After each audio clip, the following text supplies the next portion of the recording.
This semester, the high school drama students studied 3 dramatic texts, chose their favourite scenes and characters, and spent their final 5 weeks of class preparing this performance for you. We hope you'll find our presentation amusing, thought-provoking, and perhaps moving. Present Laughter by Noel Coward centres around a charismatic yet ageing matinee theatre idol, Gary Essendine, who survives and thrives in a sophisticated and somewhat superficial British upper-class society by surrounding himself with people who bathe in his fame and in return give this big baby his every whim and desire. Gary has never had to grow up, and yet he dishes out ample advice without having to put any of it into practice himself. Realising he has far too many attachments in London, including a long list of admirers, lovers and would-be conquests, Gary decides to go to Africa and make a fresh start.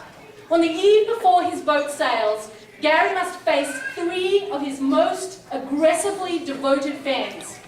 Daphne Stillington, the ever so young and aspiring actress with upper-class connections, Roland Maule, an appallingly bad playwright from Uckfield, and Joanna Lippiett, the alluring and domineering wife of his best friend.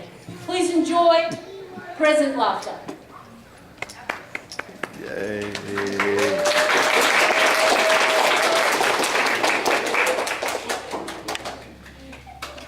Daphne, what does this mean? I'm coming with you to Africa. I bought my ticket this afternoon. To Africa? Oh, please, don't say anything for a moment. I thought it all over very crisply. I know I'm very much younger than you and all that, but I can look after you and take care of you. Now, my dear child, really? I'm running away. I left a note for Auntie. You see, I know something now. I know it all the week ever since that awful morning when I fainted. You see, you need me as much as I need you.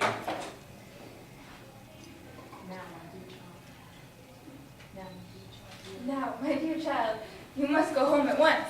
I knew you'd say that. Please, put your coat on again and don't be silly. I felt ashamed at first. Ashamed I'm playing a trick on you by making Auntie ring on Town Edition. But when I was here, I was glad.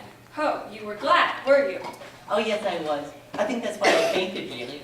You see, I suddenly realized the truth. What truth? How desperately lonely you really are.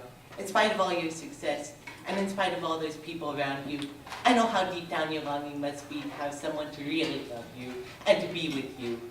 And when I saw that dreadful prostitute coming out of the spare room in that tawdry evening dress... That was not a prostitute. That was the wife of one of my dearest friends. No, Gary, you can't deceive me. I know. Once and for all, Daphne, I order you to put on your coat and go straight back to your aunt. Ding dong. That's the front doorbell. Who is it? How do I know? You better go into the spare room. No, Gary, not the spare room. That's what it's for. Please, promise me. Get rid of them, whoever they are. Now here's your coat. Don't argue.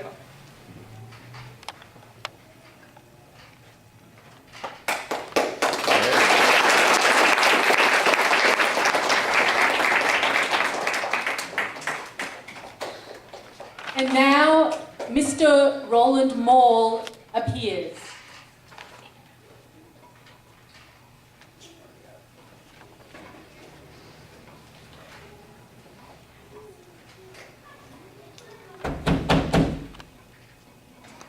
Mr. Maule, Forgive me, I must see you. I'm very sorry you can't.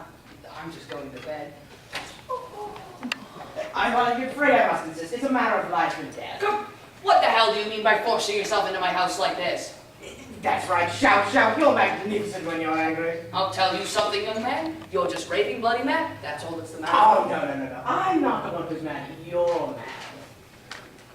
Will you please leave this house immediately? I'm afraid I told a wicked lie just now when I said it was a matter of life and death. If you're not out of this house by the time I've counted 10, I shall telephone for the police.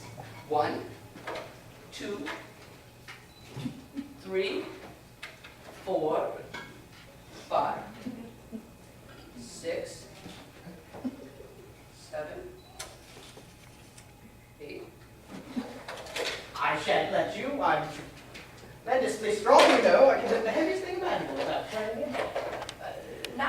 Dear Mr. Moore, You may call me thank you, well, Roland. I want to put the situation to you reasonably and quietly. This is my last night in England, and I have a great deal to do. But you said just now you were going to bed. Be that as it may, Look, I know you think I'm bad, and I really don't blame you, after all. But I assure you, I'm not. I merely have an exceptional brain, a brain that can be of immeasurable service to you. As I told you the other day, you signify a great deal. I remember distinctly. I'm sure I'm very flatterable. I was wondering. By all means, help yourself. Thank you. I promise you faithfully I'll leave after this cookie. After all, there's no reason, is there, why I should be acting mad as you're acting being insane. I'm not acting. You're always acting, and that's what's so amusing. You yourself are so used to it that you don't even realize. I am always acting too. I act mad because it amuses me to see you put on a surprise face. I am absolutely devoted to your face and everything. Or I suppose you wouldn't like to act getting the hell out of here, would you?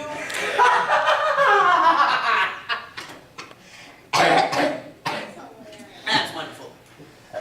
What exactly do you want? To be with you, that's why I'm coming with you to England. That's why you're what?